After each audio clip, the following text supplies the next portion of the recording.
Let's punch Paul Felder in the face. Oh, hell no. Wait a second. UFC 280 is coming up. Isn't Jared out in Abu Dhabi with Belal right now? Let me call Jared real quick.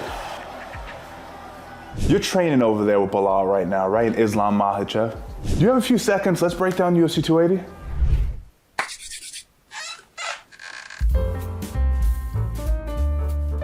Jared Flash Gordon. We're gonna break down UFC 280. Jared, thanks for being on the channel, my man. Thanks for having me. Whoa. Hold on a second. I forgot to tell you guys, me and Jared go way back. I was actually his first jiu-jitsu/MMA coach, and we fought together, we did everything together, and we even trained as recently as about a year ago. And for those of you who don't know who Jared is, he's a UFC fighter, and he's doing very well for himself. All right, so I think that clears it up. Let's get back into it. We got Caitlyn Chookagian and Marion Feot. I've never heard of her before, but how do you see that fight playing out? I feel like Caitlyn wins every fight besides against Valentina. Lots of volume, and her jiu-jitsu is underrated, I think. I think it's hard for these girls to beat her range, I guess. The only pet peeve I have with Caitlyn is the, And I don't want to be that guy who's like, dude, stop hating. I'm not hating. It's just the sound effects to me take away from the performance a little bit. I don't want to put you on the spot. What's your thoughts on sound effects when fighting? It annoys me. That's her thing though, man. She's done it, and people have seen people lash at her on Twitter. Hey, it works for her, man. She wins, bro. She's getting W's. Whatever works, I guess. Beneil Dariush versus Gamrot. I'm not even going to attempt to say his first name. That's a fucking fight and a half, man. Those two are savages. Beneil has a lot of experience. You know, it seems like he came up more as a wrestler, grappler, but he'll put your lights out, and his striking has gotten a lot better. I'm sure it's getting better now. I would like to see Beneil win. I think he deserves it. You know, he's a Christian. He's not like super outspoken. He doesn't talk shit. He's not loud and obnoxious looking. He's not loud and obnoxious. But what's your take on Gamrot's wrestling? I know he has an incredible pedigree. Man, his wrestling is ridiculous. His jiu-jitsu is ridiculous. I think Beneil, better striker. Yeah.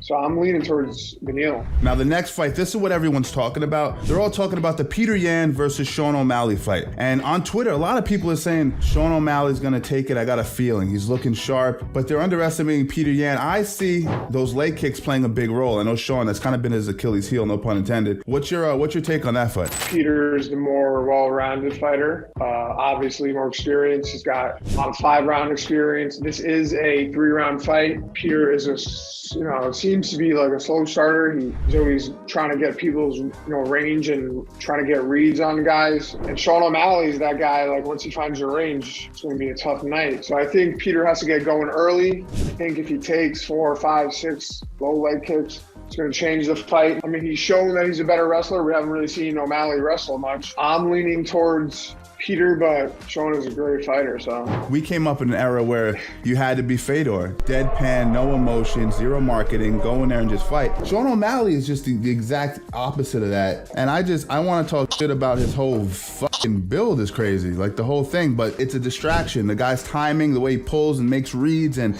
once you, like you said it best, his rhythm, and once he gets your rhythm, he's good. But we both are pulling for Yan, I think, in that fight. But yeah, Sean O'Malley's a live dude in there. I think it's a great fight. On paper, I got to go with Jan, but I think Sean could win. All right, next fight, co-main event, man. Aljamain Sterling and TJ Dillashaw. A lot of people hard on TJ. Him getting popped, I think, a few times or whatever the case may be. And let me just dispel this illusion that a lot of you fans of the UFC, you're under a misinterpretation of what the sport's about. Everyone's on steroids other than Jared Gordon. What's your thoughts on the steroid stuff from your perspective? You don't got to say names. I think a lot of guys definitely are. Not as prominent as before is what you're saying. Yeah, I don't think it's as prominent as before. I think some guys are definitely clean, but TJ obviously has been caught and he still looks like a freak. Is he off the juice now? I don't know. So Aljamain Sterling, TJ, who do you got going? Who do you think is going to pull it out?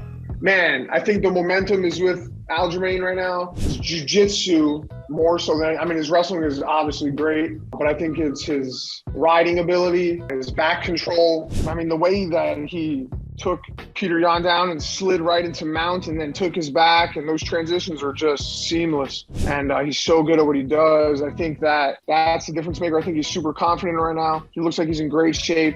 Coming back from losing or winning against Jan the way he did in a fight that he was losing the whole way. I thought he won 3 out of the 2 rounds in his fight against Peter. 5-round fight. The momentum's with him. He's the champion now for sure. No one could argue with it. TJ is still TJ though, and he had a great fight against Corey Sandhagen. He's a live dog, but I'm leaning towards Aljamain. I'm with you 100% on that. I do see a world where Aljamain Sterling gets to TJ Dillashaw's back. TJ's mentally like a fucking iron trap. He's not going to break mentally, but I think those things do play on you. That happens 2-3 times in a fight. You start to question whether or not you can really pull it out. So I can see just by your beard that you've kind of adopted the Dagestani way, if you will, and you're training with Islam Makhachev. That's why you're over there. You're with that clan at the moment. And we got Charles Oliveira and Islam Makhachev clashing. So I don't really need to ask you who you're going to win, because that'd be pretty funny if you were like Charles and then you go to train and like Islam's like, you have to like look him in the eye and shit. But what's your take on the fight? I know who you're picking, but like, what's your take on how it will play out? 3-round finish for Islam. I think first 2 rounds, Charles is going to be taken back down. Matt returned, double legged, lifting you up in the air, slamming you, and then just the control of Islam is massive. Just that weight on you. I think that he gets it done in 3 rounds. I think his striking is super underrated.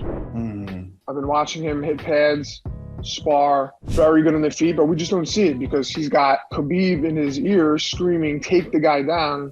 And that's what they know their easiest path to victory is. Why stand with a guy that's a really good kickboxer when you're better off wrestling? So I'm going Islam, 3rd-round finish, although Charles obviously is a freak. But a lot of people bring up the Islam fight with Moises, and they say there were moments in that fight where, there were leg entanglements where he looked completely befuddled. He got his back almost taken, or maybe it was taken. But, those things happen in a fight. I mean, you can be on your A game, and there's just always moments where it's just unpredictable. So I think people are thinking, if Moises can do that, Charles is going to be able to make it happen. Obviously, It's easier said than done. I mean, I'm sure he's fixed some of those holes in his game anyway. Kind of behind the scenes, what's it been like training there? I know you're with Belal Muhammad right now. How's it been going for him as well? Yeah, he's a workhorse.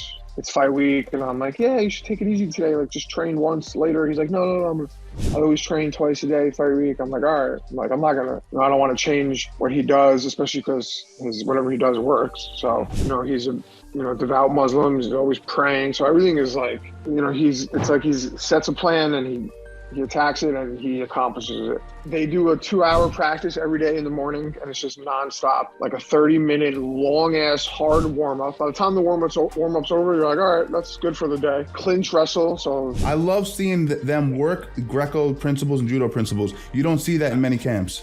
I didn't get to roll with Khabib, but I got a chance to speak to him a couple times and meet him, and just surreal, such a nice guy. The guy he's got to be worth $500 million, minimum, I think. Ridiculous. So humble, man. Hey, how are you? Oh, yes, I know who you are. Oh, welcome. And then he was like playing around with me. He was like, oh, yeah, we're gonna find out tomorrow. And they were asking me, they're like, oh, are you Muslim? And I'm like, maybe. If you can wrestle, we'll see if you're from Dagestan or not. Tomorrow we find out. And I'm like, oh, shit, here we go.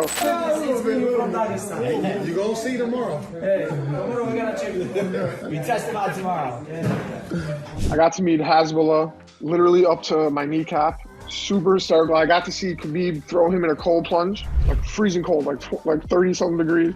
He's screaming, his face. And all our workouts were in the Prince's private gym, a UFC PI times 1,000. It makes the UFC PI look like garbage. Like if you were like, I would spit on the UFC PI. Really? Is that crazy? That's how nice. I'll never go back to the UFC PI. Now it's fight week, so see how the rest of the week goes. And all the fighters are in this hotel, and it's like crazy when all the guys are in under one roof because there's tension, and all these animals are all getting ready to fight. And your roots are in grappling, in wrestling, in jiu-jitsu.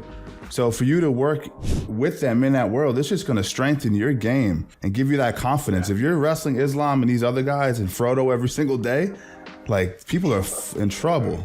That's crazy. Yeah, man, it's been awesome. Super lucky, yeah. What's coming up next for you, man? What do you got coming up in terms of fights? What do you got lined up? I just came off a good win, so I am, they're already announcing fights in January, which means that all the cards, unless there's like a late replacement, are booked. It's probably looking like January, February for me, I would imagine. I'm sure we'll know something soon. Appreciate you coming on the channel, man. Thank you, Steve. UFC 280 is going to be an absolute barn burner, and those are our picks. So let me know in the comment section who are your picks to win at UFC 280. YouTube seems to think you're going to dig this video. Make sure you subscribe as well while you're here. Strangle Gang, it's been a good one. Stay strong, and I'll see you in the next one.